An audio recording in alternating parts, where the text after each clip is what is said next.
Señor y Padre que estás en los cielos, venimos delante de ti, reconociendo que si bien, como incluso hemos estado considerando, no podemos llegar a alcanzar, a comprender, a abarcar todo tu ser, toda tu gloria.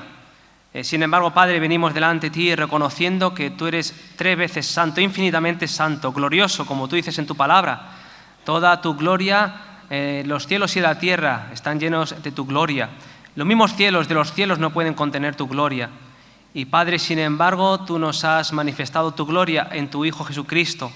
Vemos allí como Él, el Verbo de Dios, Dios encarnado. Vemos al unigénito Hijo de Dios lleno de gracia y de verdad.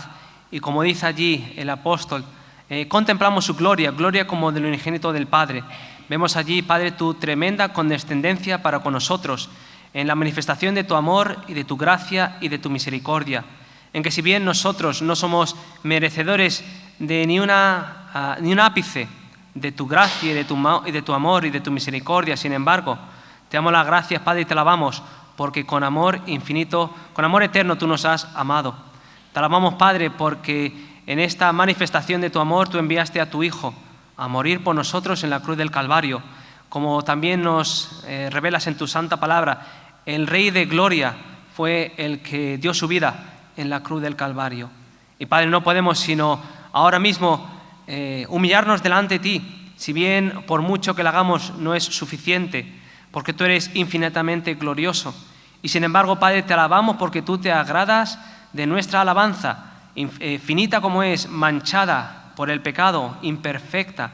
Pero te alabamos, Padre, porque en tu Hijo Jesucristo, nuestra adoración a ti es contada como perfecta, porque Él es perfecto, porque sus méritos son, su valor es incalculable, también es infinito. Y por tanto, como nos dices en tu santa palabra, la sangre de Jesucristo, tu Hijo, nos limpia de toda maldad. Así que, Padre, venimos delante de ti confiando única y exclusivamente en aquel quien es nuestro glorioso mediador, Jesucristo hombre. Señor, te pedimos por tanto que en este tiempo que estamos delante de ti, tú tengas a bien bendecirnos, porque si bien, Padre, tú nos has bendecido con toda bendición espiritual en los lugares celestiales, y vemos allí como tú nos colmas cada día de bendiciones, Padre, te pedimos ahora una vez más que tú tengas a bien bendecirnos, que seamos edificados en Cristo, que podamos contemplar una vez más cuán glorioso eres tú en todo tu ser, en todos tus atributos. Señor, te pedimos por tanto que, como dice tu palabra, realmente podamos experimentar que el acercarnos a ti es el bien. Y Padre, podamos ser conscientes también que tú nos revelas que la comunión íntima del Señor es con los que le temen. Padre, danos por tu Espíritu Santo este temor reverente, no un temor de miedo por ser condenados, pues en Cristo Jesús ya no hay ninguna condenación para los que están en Él, para los que no andan conforme a la carne, sino conforme al Espíritu, sino ese temor reverente de acercarnos a tu santidad y por tanto adorarte con gozo, pero también con reverencia. Señor, te pedimos que también bendigas a tu siervo, que también en esta ocasión va a traer tu santa palabra que tú has puesto en su corazón. Úngele con tu Santo Espíritu, también a nosotros, para darnos oídos y un corazón dispuesto. Y Padre, llénale con tu Espíritu Santo, para que, como también en esta conferencia que acabamos de escuchar, el hombre sea eclipsado, que podamos aprender de Juan el Bautista, que él mismo dijo que era necesario que él disminuyese para que Cristo fuese engrandecido. Padre, tú eres nuestro Padre en los cielos, Cristo, cabeza de la Iglesia, el cual lo llena todo en todo. Así que, Padre, te pedimos que tú nos dirijas por tu Espíritu Santo, para que el Dios Trino de nuestra salvación sea alabado a través de nuestra pobre alabanza y adoración, pero que sin embargo en Cristo es hecha perfecta. Te alabamos por todo ello y te damos las gracias en el nombre de tu Hijo. Amén. Apocalipsis capítulo 5, empezando a leer en el primer versículo.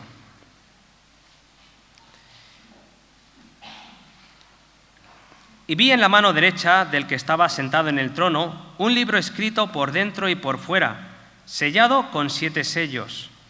Y vi a un ángel fuerte que pregonaba a gran voz: ¿quién es digno de abrir el libro y desatar sus sellos?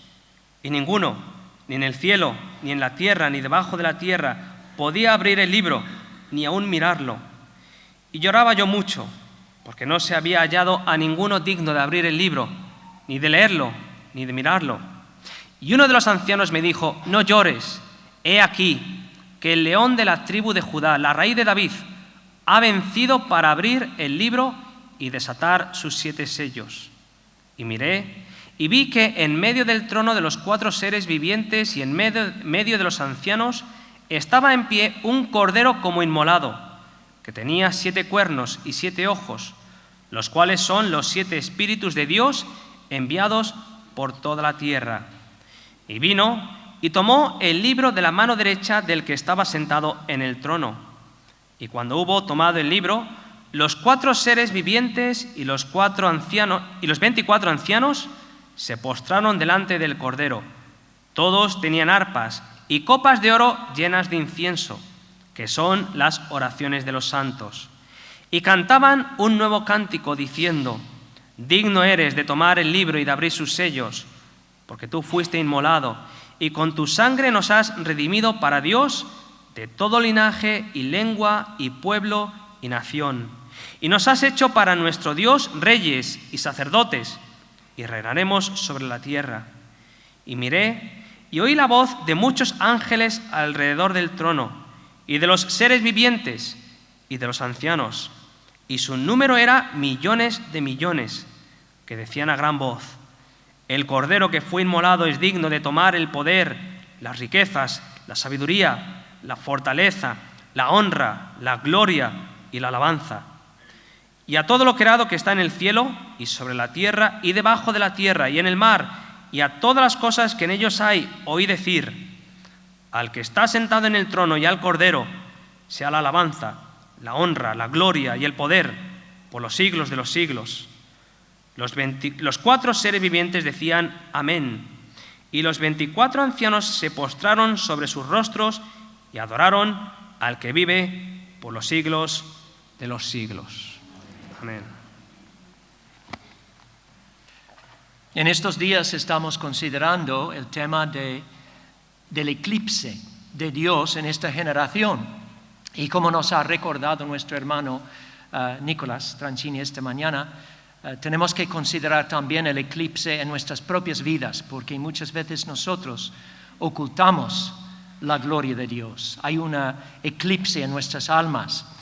Y ahora me toca el tema del eclipse, este eclipse de Dios, pero específicamente con respecto a la obra de Dios. Y con la expresión la obra de Dios me refiero a la obra de la redención. Porque si en general ha habido un eclipse en las iglesias en cuanto a su visión del carácter de Dios y sus atributos, tristemente se puede decir también ha habido un eclipse en cuanto a la gloria de la obra de Cristo. Y quiero considerar la causa de este eclipse. Cuando hablamos de la redención, yo creo que casi todos aquí sabemos el significado básico del verbo redimir. En la antigüedad, el acto de redimir era el acto de liberar a alguien de un estado de esclavitud por el pago de un rescate.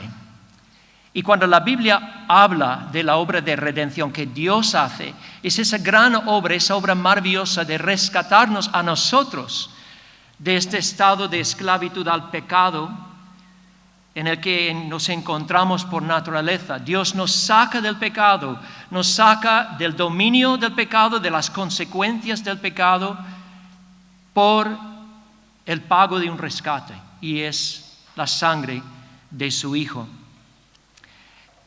Pero para que los beneficios de esa obra, Dios es el único que hace la obra de la redención. No comparte esta obra con nadie. Solo Él puede dar un rescate adecuado para nuestras almas.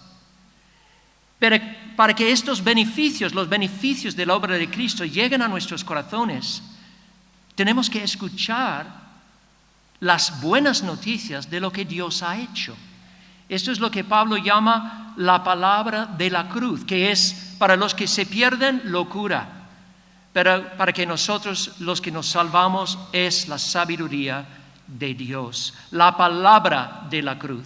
Y esa palabra en griego es logos, que los filósofos griegos usaban esta palabra para referirse al principio de racionalidad o de lógica detrás del universo, porque ellos percibían que este universo tenía que tener alguna lógica detrás para funcionar como funciona, tan lógicamente, ¿no? Y entonces usaban esta palabra logos. Así que cuando Pablo habla del logos de la cruz, la palabra de la cruz está realmente hablando de la lógica de Calvario. O sea, para que nosotros nos beneficiemos de lo que Cristo ha hecho en la cruz, tenemos que entender algo de la lógica de Calvario. Hay personas que pueden saber los hechos de lo que pasó en la vida de Jesús, cómo vivió 33 años y luego fue crucificado por los romanos, etc.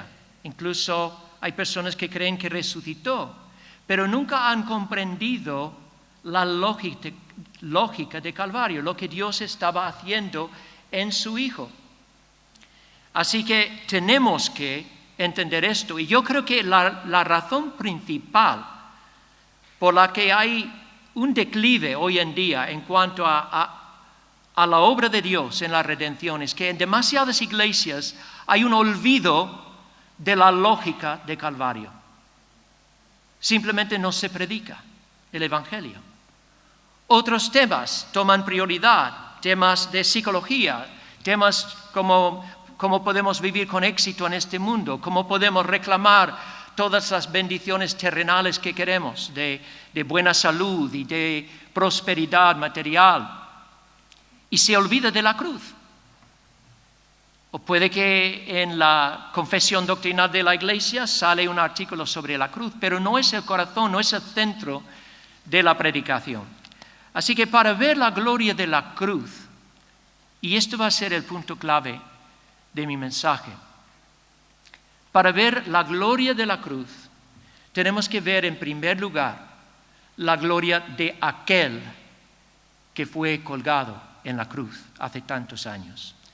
O sea, tenemos que ver la gloria de Cristo mismo, porque cuando contemplamos su gloria, entonces ya entenderemos la lógica de Calvario.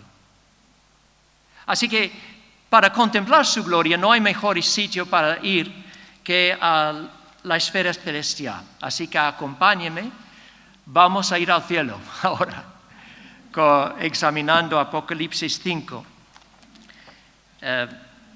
Juan recibió varias visiones para escribir el libro de Apocalipsis y recibió una visión unida de la gloria del cielo en los capítulos 4 y 5. Y hay una razón, porque recibió esta visión del cielo primero. Porque lo que iba a ver en el resto del libro era bastante aterrador. Está a punto de ver visiones de bestias y plagas y guerras y hambrunas y toda clase de aflicción, todos los males que Dios en su justo juicio va a desencadenar sobre un mundo que ha dado la espalda a Cristo.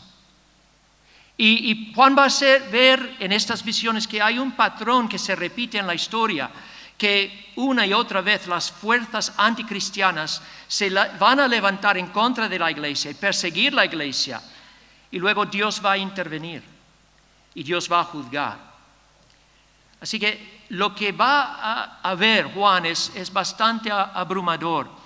Y para preparar su corazón, para estabilizar su corazón para esas visiones terroríficas venideras, Dios primero le da una visión del cielo y le muestra dos cosas.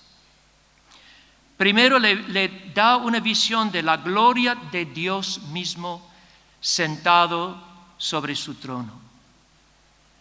Para que Juan se dé cuenta de que por muy mal que puedan volverse las cosas, que hay uno glorioso que está sentado sobre el trono del universo y Él tiene las riendas de la historia firmemente en su mano. Él conduce todo el curso de la historia según su propio plan y propósito eternos y no hay posibilidad que haya un cambio en este plan porque Dios tiene la previsión y el poder para llevar a cabo toda su santa voluntad. Y no hace nada en la historia sino solo aquello que ha planeado de antemano.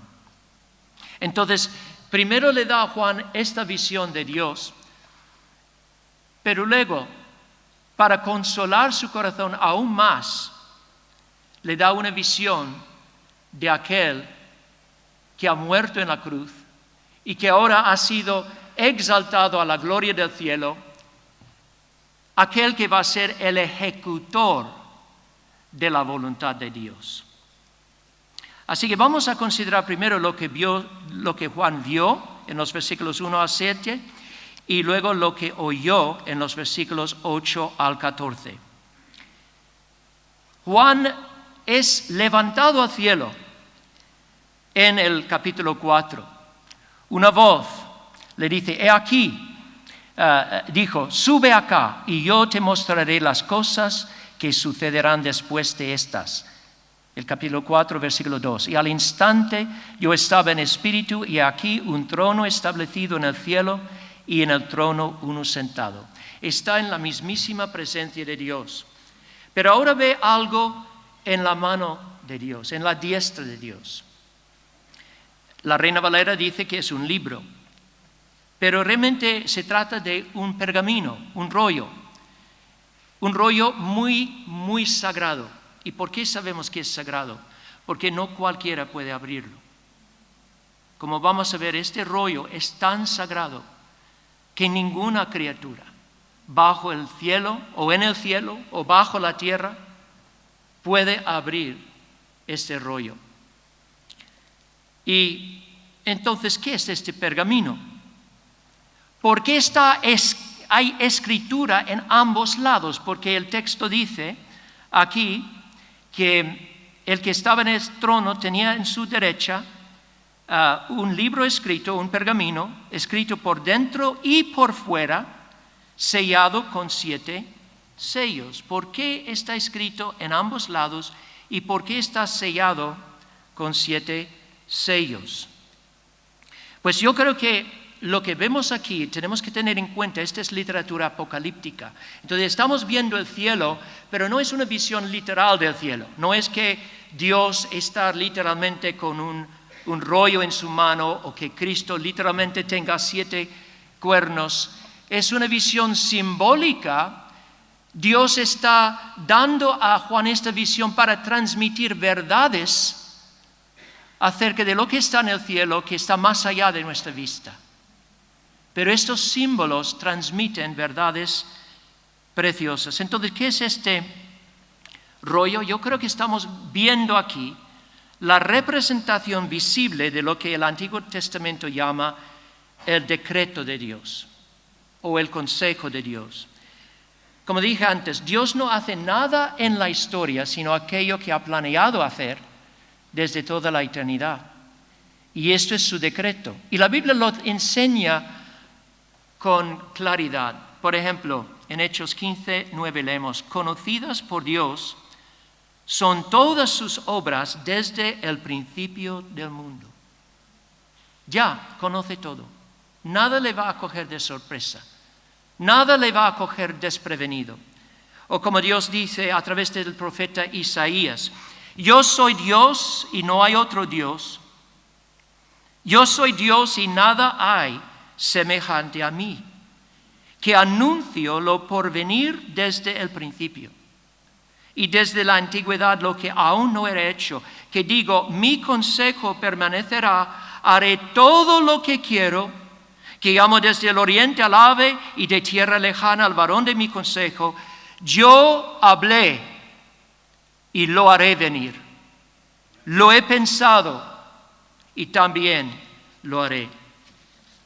Y este rollo está escrito en ambos lados. ¿Por qué? Es una forma de decirnos que el plan de Dios está totalmente completo. O sea, no se puede añadir nada. El rollo está lleno de detalles. No hay lugar para escribir un plan B, por si acaso las cosas no salgan como Dios pensó, ¿no?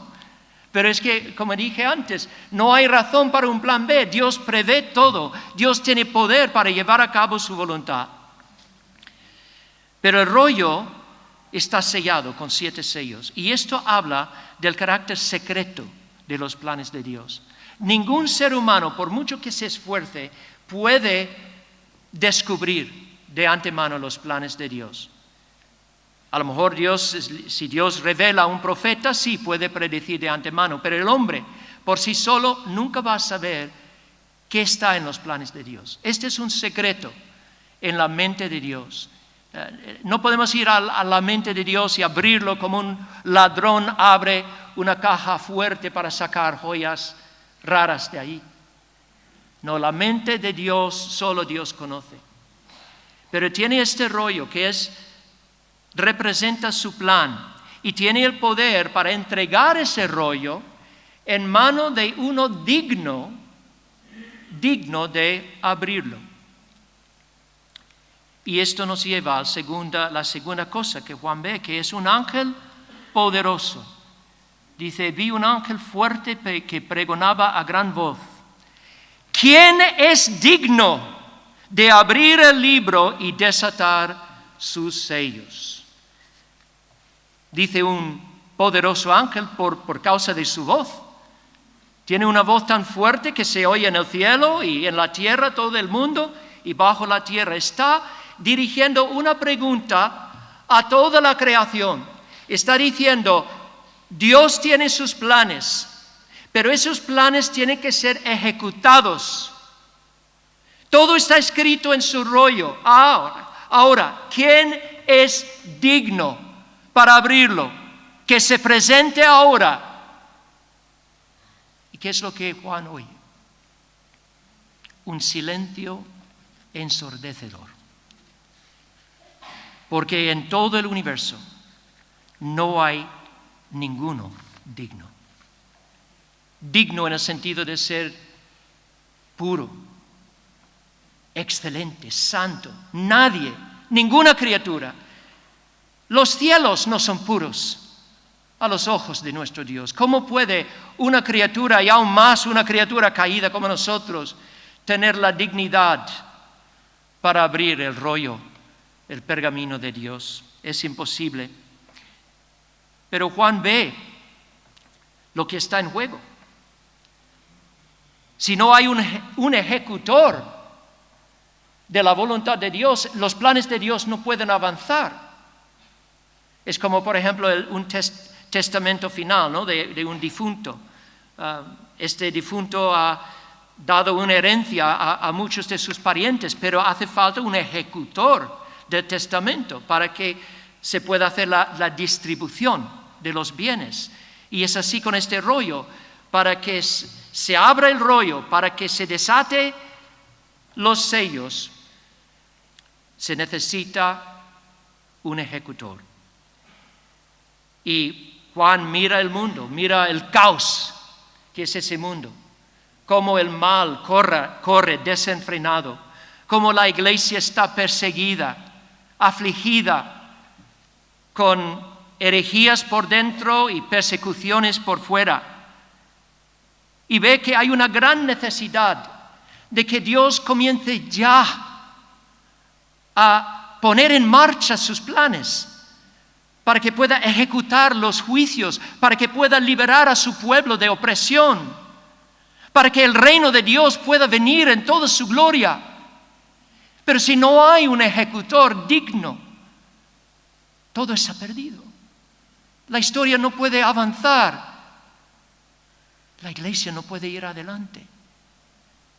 Y Juan siente el peso de esa realidad tanto que empieza a orar y orar inconsolablemente, porque entiende lo que está en juego.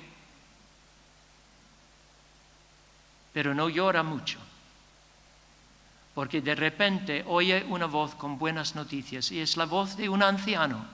Hay 24 ancianos ahí en el cielo, sentados sobre tronos alrededor del trono de Dios.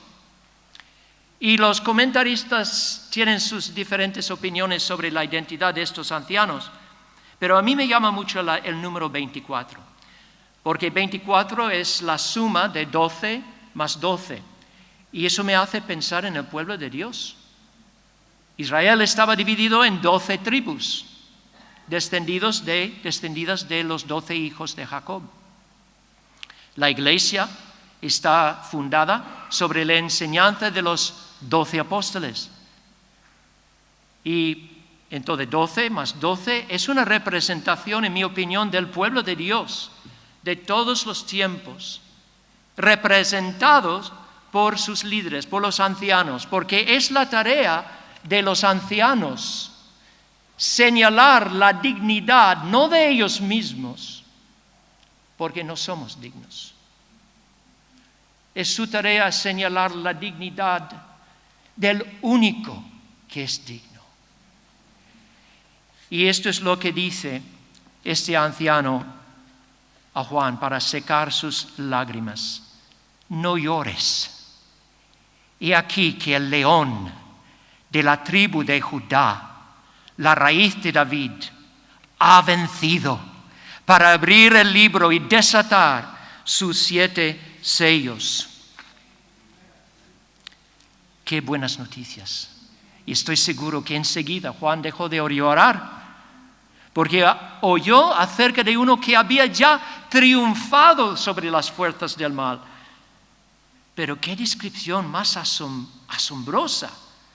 El anciano le describe como un león, el león de la tribu de Judá. Y esto realmente es una referencia a la profecía de Jacob en Génesis 49, cuando Jacob profetizó acerca del Mesías venidero, que vendría de la tribu de Judá. Y dijo, como un león que se agacha y se acuesta, o como una leona, ¿quién se atreve a despertarlo? El cetro no se apartará de Judá, ni la vara del gobernante de entre sus pies, hasta que venga a quien pertenece, y la obediencia de las naciones sea suya.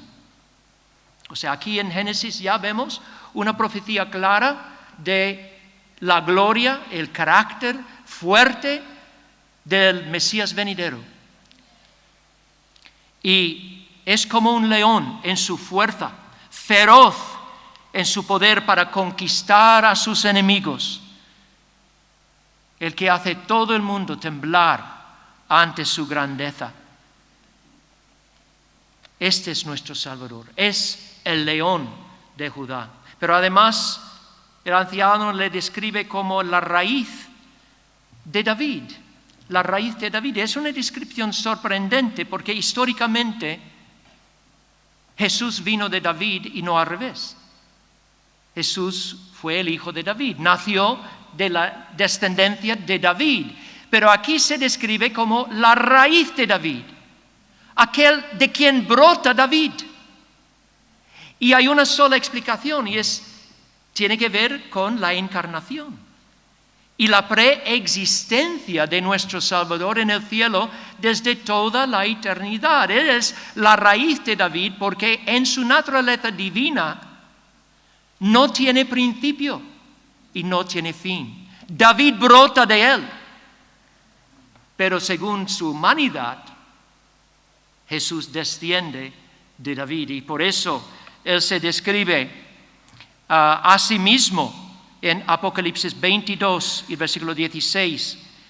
Así, yo soy la raíz y el linaje de David. Entonces, al oír esta descripción tan gloriosa, ¿qué hace Juan? Pues lo que cualquiera de nosotros habríamos hecho. Damos la vuelta para ver este león. ¿Y qué es lo que ve? No un león, sino un cordero. Y además un cordero que parece haber sido ya sacrificado, porque ya tenía las manchas de sangre en su lana, me imagino. Sabemos que un león, un cordero, parece un contraste incomparable, ¿no? No hay dos animales más distintos que un león feroz y un cordero manso. Y nuestro Salvador en su carácter une estas dos cualidades. Hay pocas criaturas tan mansas como un cordero, pero aún más ese cordero, porque ya, como he dicho, ya lleva en sí las marcas de haber sido inmolado, sacrificado. O sea, los hombres ya le han tomado, le han puesto en un altar, le han sacrificado. Pero no está ahí en el suelo. Está de pie delante de Juan, en el poder de una vida resucitada. Solemos pensar en las ovejas, las ovejitas, los corderos, como criaturas vulnerables, pero no este cordero, porque en su cabeza hay 7 cuernos. Y sabéis que en la Biblia el cuerno es el símbolo de poder. Y el número 7 es el número de perfección o de un estado cumplido. Por ejemplo, Dios creó la tierra en 6 días y descansó el 7º día. Una semana entera se compone de 7 días. Este cordero lleva 7 cuernos. O sea, no solo es fuerte, tiene la fuerza de Dios mismo, tiene toda la fuerza en el universo. Pero además tiene 7 ojos. ¿Qué cosa, no? Dice, y 7 ojos, los cuales son los 7 espíritus de Dios enviados por toda la tierra. Los 7 espíritus de Dios. Hemos encontrado esta expresión en el primer capítulo del Apocalipsis, en la doxología, cuando leemos aquí en el primer capítulo. Dice Juan, a las 7 iglesias que están en Asia, gracia y paz a vosotros, del que es y que era y que ha de venir, y de los 7 espíritus que están delante de su trono, y de Jesucristo el testigo fiel. Yo creo que estamos viendo una doxología al Dios Trino, lo cual significa que los 7 espíritus es una representación simbólica del Espíritu Santo. Y se ve como 7 espíritus para dar énfasis a la omnipresencia del Espíritu. O sea, el Espíritu llena toda la creación. No hay rincón en este universo donde no esté el Espíritu de Dios. Pero el Espíritu se ve aquí como los ojos de Jesús. Los ojos de Jesús. Lo cual significa que es por medio de su Espíritu que Jesús escudriña este mundo para hallar a sus ovejitas, para llamarlos del mundo.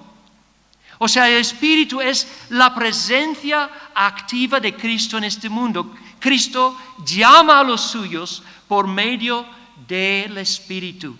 Esos 7 ojos que ven todo. No hay nada escondido de la vista de nuestro Señor. Y ahora llegamos al momento culminante de esta visión. Después de contemplar este cordero tan majestuoso, de repente Juan ve un movimiento repentino que va a cambiar todo.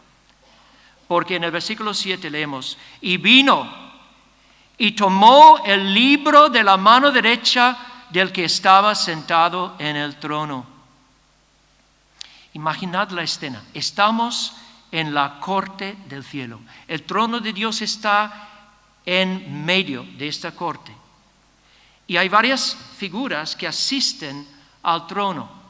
Más cerca del trono son 4 seres vivientes que son muy misteriosos. No voy a entrar en la descripción de estos seres vivientes, solo decir que en el libro de Ezequiel tiene una visión en la que aparecen estas figuras o figuras que parecen muy semejantes y se identifican como querubines. Entonces yo creo que estos 4 seres más cerca del trono representan los querubines, que son los ángeles del orden más alto de los ángeles. continuamente ministran directamente a Dios. Ellos tienen la tarea de guardar las cosas santas de Dios. Por eso Dios puso querubines a la entrada de Edén. Cuando echó a Adán y Eva del jardín de Edén, del huerto de Edén, puso querubines para guardar el camino, para que no volvieran, para que no regresaran al huerto. Y luego, más allá de estas 4 criaturas, son los ancianos, los 24 ancianos sentados en sus propios tronos. Y luego, en medio de esta escena, es el Cordero. Pero ahora el Cordero se acerca a aquel que está sentado en el trono y toma de su mano, ese rollo que ningún otro puede abrir. ¿Entendéis la importancia de lo que estamos viendo aquí? El Cordero ha sido inmolado, ha tenido una muerte agonizante, pero ahora, en el poder de su vida resucitada, ha ascendido al lugar de suprema autoridad y por tanto puede tomar de la mano de Dios el rollo, desatar sus sellos y abrirlo. Ahora, todos los juicios de Dios pueden ser ejecutados. Todas las bendiciones que Dios tiene para su pueblo en todas las edades pueden serles derramadas. Ahora los planes de Dios pueden avanzar. Ahora el reino de Dios puede venir en toda su gloria, porque hay uno digno de abrir el rollo, de desatar los sellos. Y ahora vamos a ver lo que oyó Juan, porque después de esta visión gloriosa, escuchamos 3 himnos a este Cordero. Primero, el himno de los más cercanos al trono, los 4 criaturas vivientes, los 24 ancianos. Ellos caen ante el Cordero en adoración. Le ofrecen un cántico de alabanza con sus arpas, con sus voces, y al mismo tiempo presentan las oraciones de todo el pueblo de Dios en cuencos de oro y le cantan un cántico nuevo. ¿Por qué le cantan un cántico nuevo? ¿Por qué nuevo? Es porque están alabando al Cordero no solo por quién es eternamente, sino también por lo que ha hecho en el escenario de la historia, en el tiempo y el espacio para conseguir la salvación de una multitud. Ellos le alaban así: digno eres de tomar el rollo y abrir sus sellos, porque fuiste muerto y con tu sangre compraste hombres para Dios de toda tribu y lengua y pueblo y nación. ¿Veis la lógica de Calvario aquí? La lógica de la cruz. O sea, Cristo en su divinidad siempre ha sido digno de alabanza. Pero ahora le están alabando específicamente por lo que Él ha hecho. Y sus palabras demuestran una comprensión de la doble naturaleza de Cristo, que es al mismo tiempo hombre, plenamente hombre, y plenamente Dios.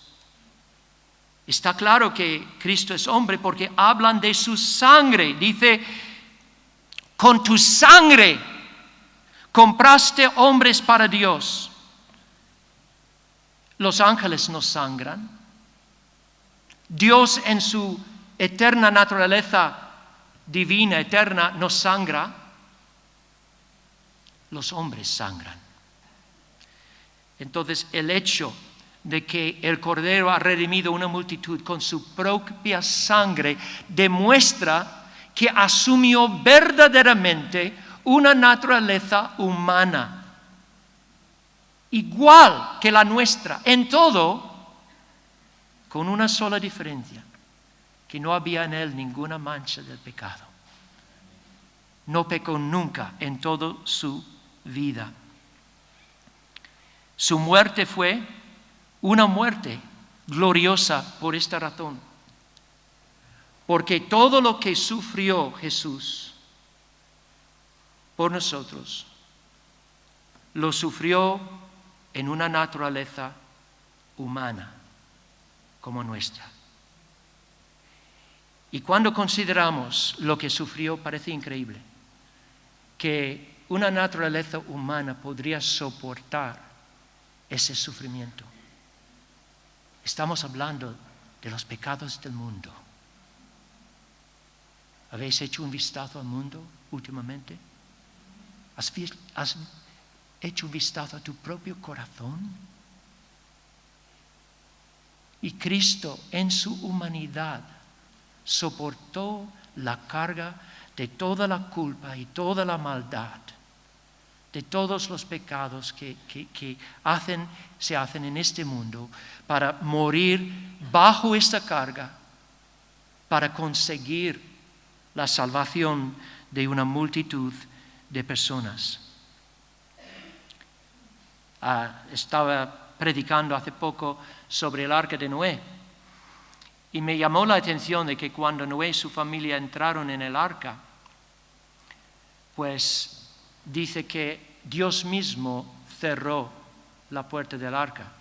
Yo creo que la implicación es que Noé, su familia y los animales estaban a salvos, estaban seguros en el arca, porque la mano de Dios había cerrado el arca, lo cual implica que Dios selló esta arca con un escudo invisible, con su poder, protegiendo el arca para que toda la fuerza del diluvio y esas ondas no rompieran el arca. ¿Sabéis una cosa? Cristo es el arca de la salvación. Y cuando Dios desató sobre él su santa ira por el pecado, en el poder del Espíritu, él fue sellado para poder soportar todo lo que soportó. Así que vemos su plena humanidad, pero al mismo tiempo vemos su plena divinidad, porque estas personas caen de rodillas, caen en adoración a Él.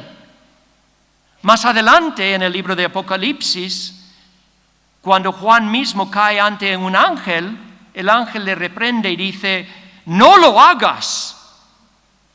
Yo soy vuestro siervo con vosotros y con vuestros hermanos, los profetas, y de todos los que guardan las palabras de este libro. Adora a Dios.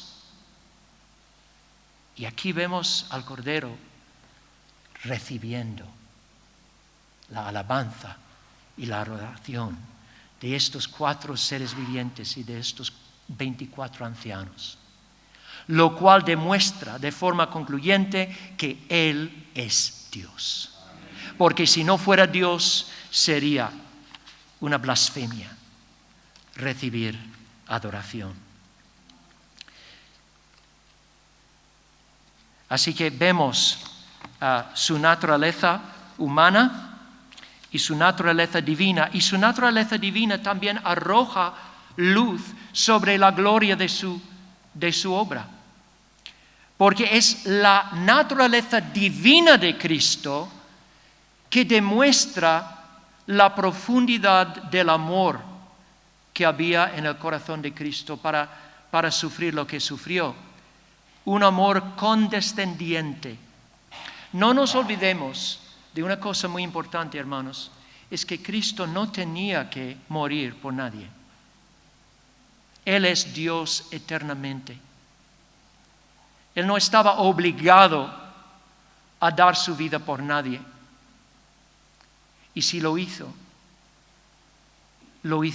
voluntariamente, conforme a la voluntad del Padre, por el gran amor que había en su corazón. Este amor condescendiente del que el apóstol Pablo escribe en el Filipenses cuando dice: tened en vosotros esta actitud que también fue en Cristo Jesús, quien aunque existió en la forma de Dios, no consideró la igualdad con Dios como algo a lo que aferrarse, pero se despojó a sí mismo, tomando la forma de un siervo, y siendo hecho a semejanza de los hombres, se humilló a sí mismo, haciéndose obediente hasta el punto de la muerte, incluso la muerte de la cruz.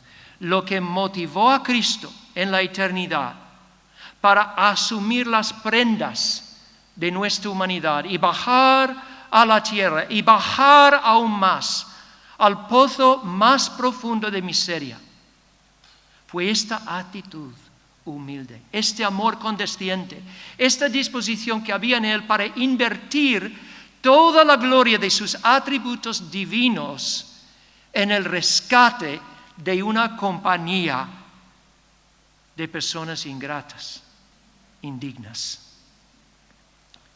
¿Qué es lo que le mantuvo ahí en la cruz?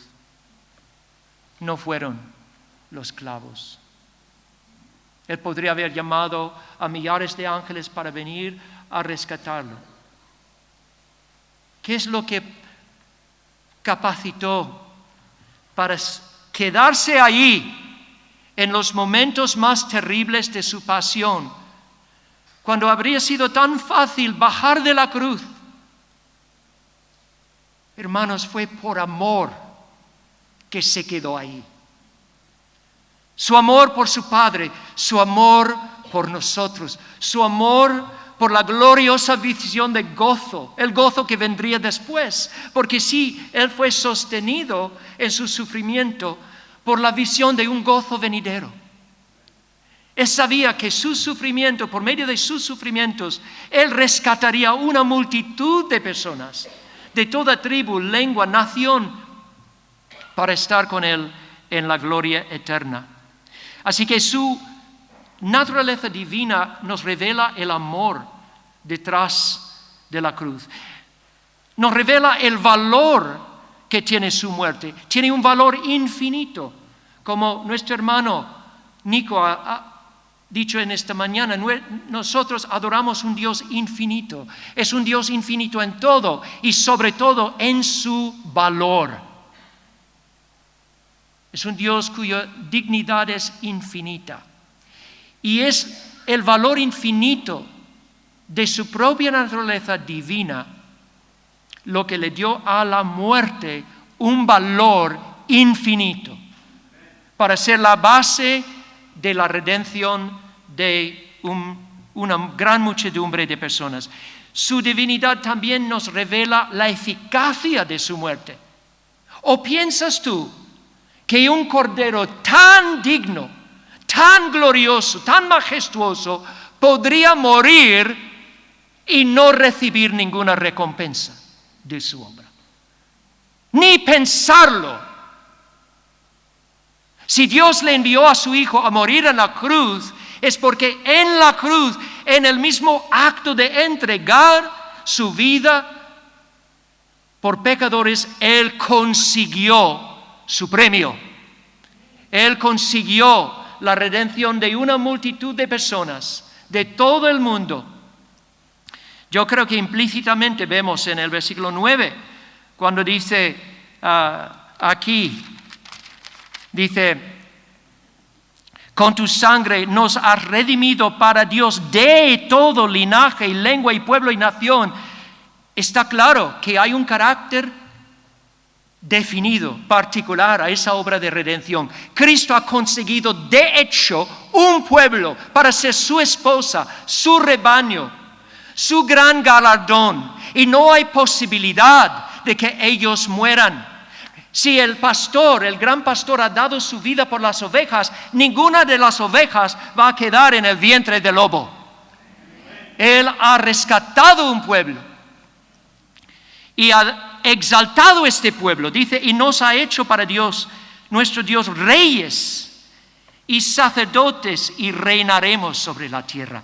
O sea, Cristo no solo nos rescata del pecado, nos eleva a un lugar de dignidad, nos da una nueva identidad. ¿Y qué es esa identidad? Somos sacerdotes para Dios.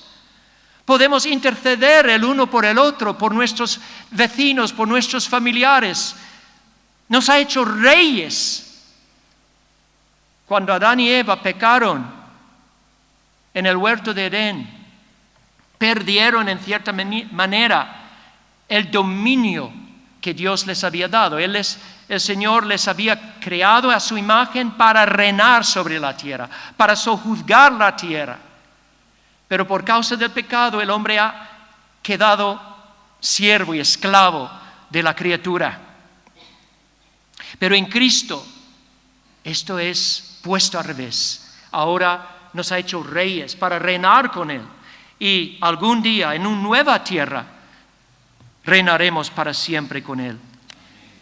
Y eso lleva al segundo cántico, a un cántico espontáneo de alabanza.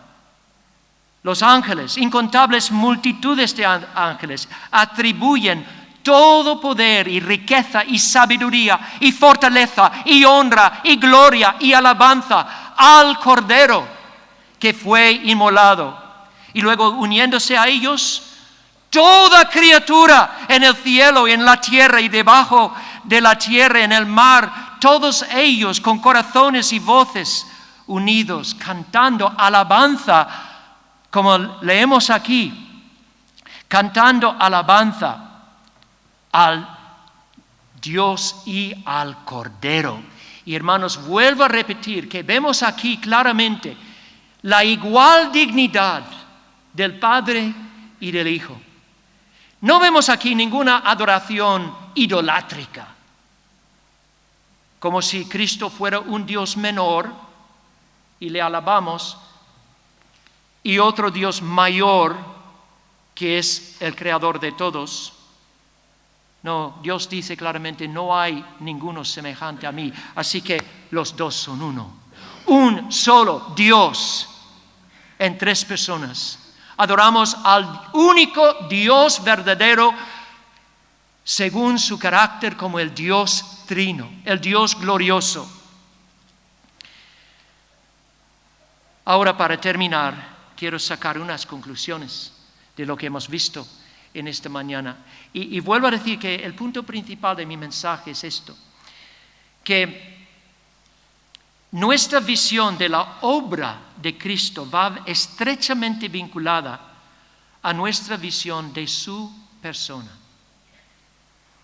Para apreciar la grandeza de la obra de Cristo, tenemos que ver primero la grandeza de quién es Él.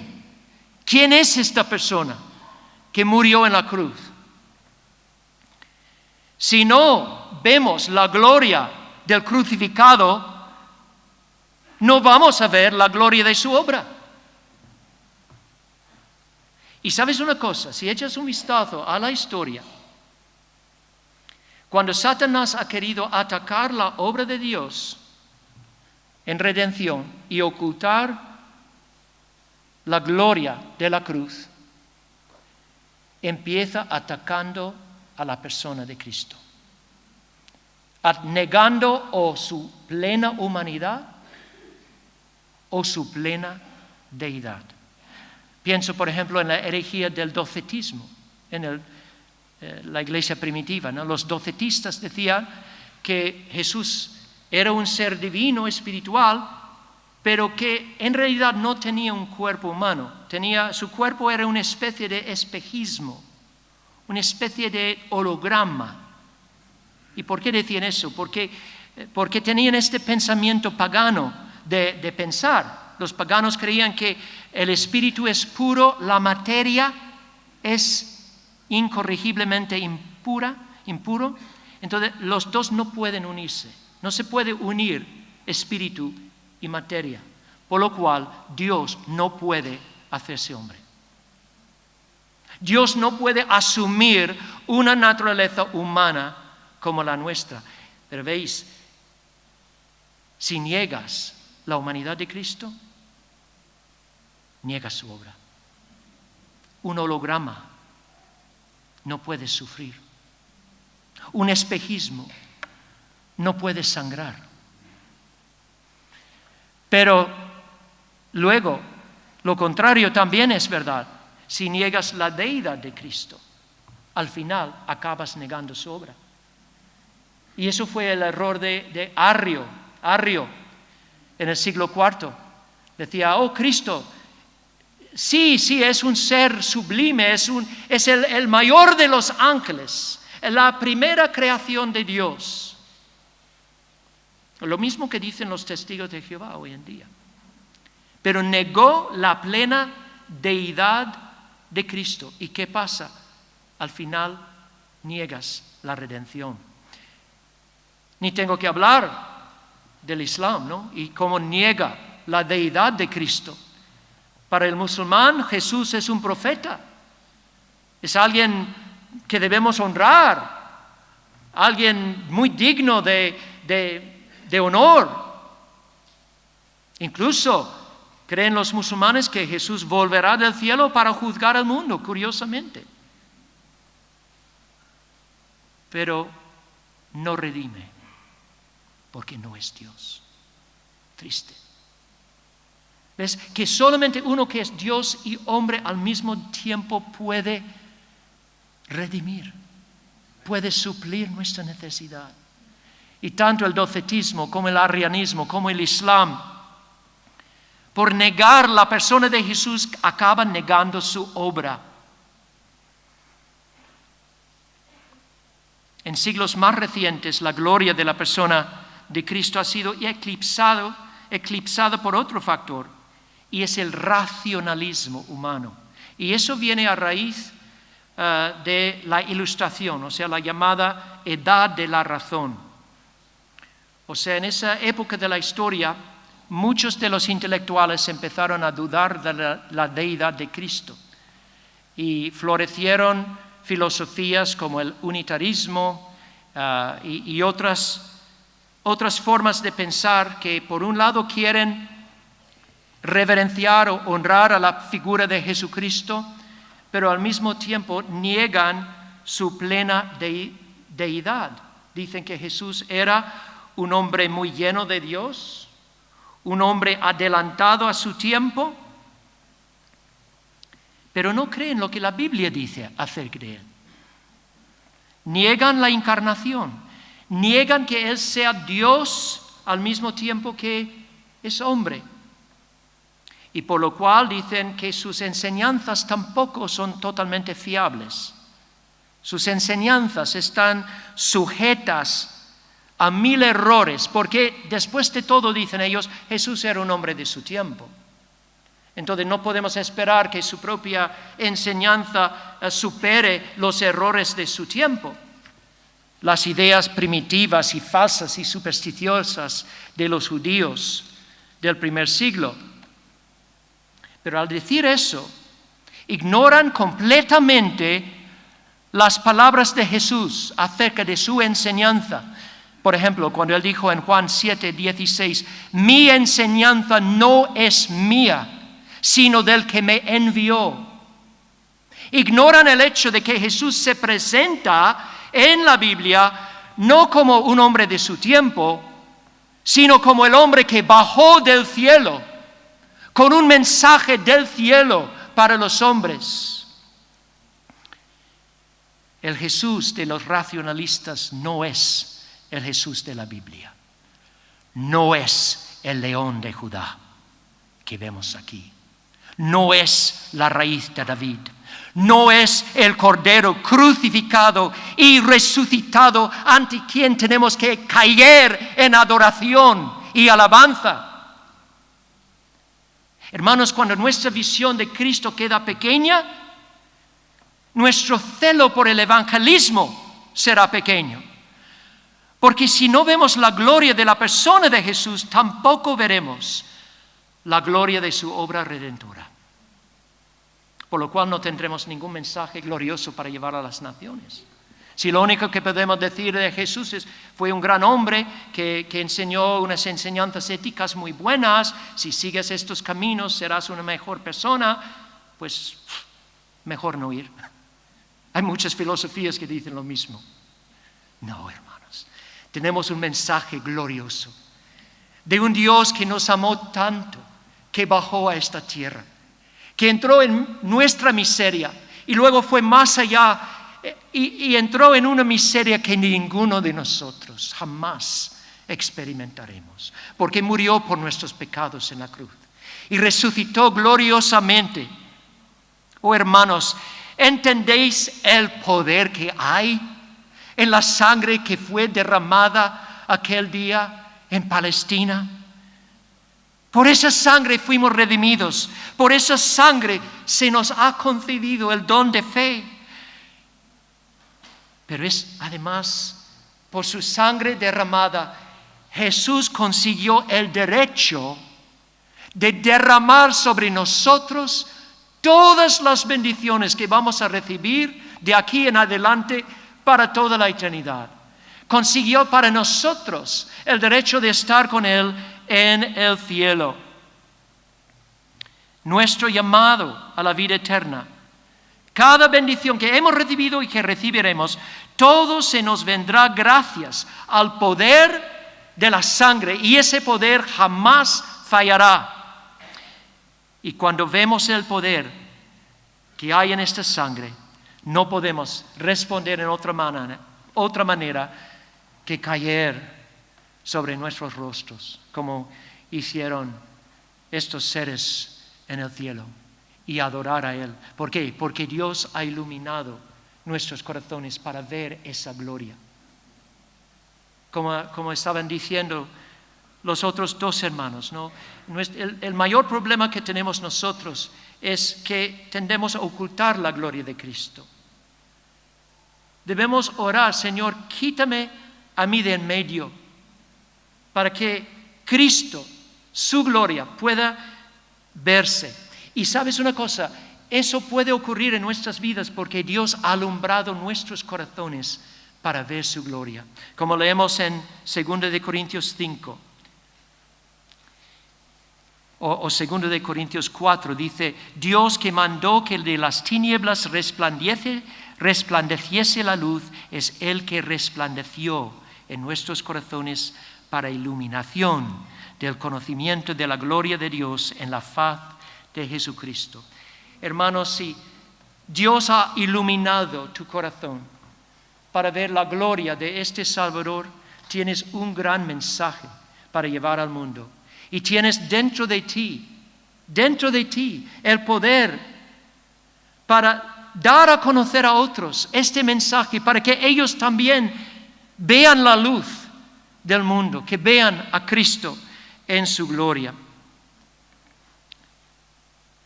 ¿Has visto la gloria de este Cordero? Yo quiero dirigirme a cualquier persona aquí en esta mañana que todavía no se ha rendido a este Cordero, no ha caído de rodillas ante Él, confesando su gloria.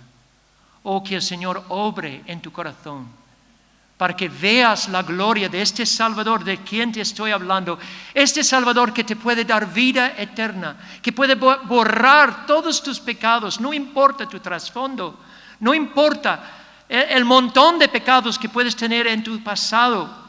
En un instante, por el poder de la sangre del Cordero, Dios te puede limpiar y Dios te puede hacer entrar en su rebaño, en su redil, junto con las otras iglesias. Mi oración es que a través de este mensaje y los otros mensajes en esta conferencia, que el Señor abra nuestros corazones para ver algo más de la gloria de su Hijo, a quien damos toda la alabanza. Amén. Vamos a orar. Señor, te doy las gracias por el privilegio de predicar tu palabra en esta mañana a esta compañía de hermanos. Somos una gran familia, Señor, y te doy las gracias por el amor que siento de estos hermanos, que es de gran gozo para mí. Gracias por haberme sostenido en proclamar tu palabra. La verdad es que no me siento digno de hacerlo, porque no lo soy, pero el Cordero sí es digno. Y por eso te doy las gracias por este privilegio, Señor. En el nombre de Jesús. Amén.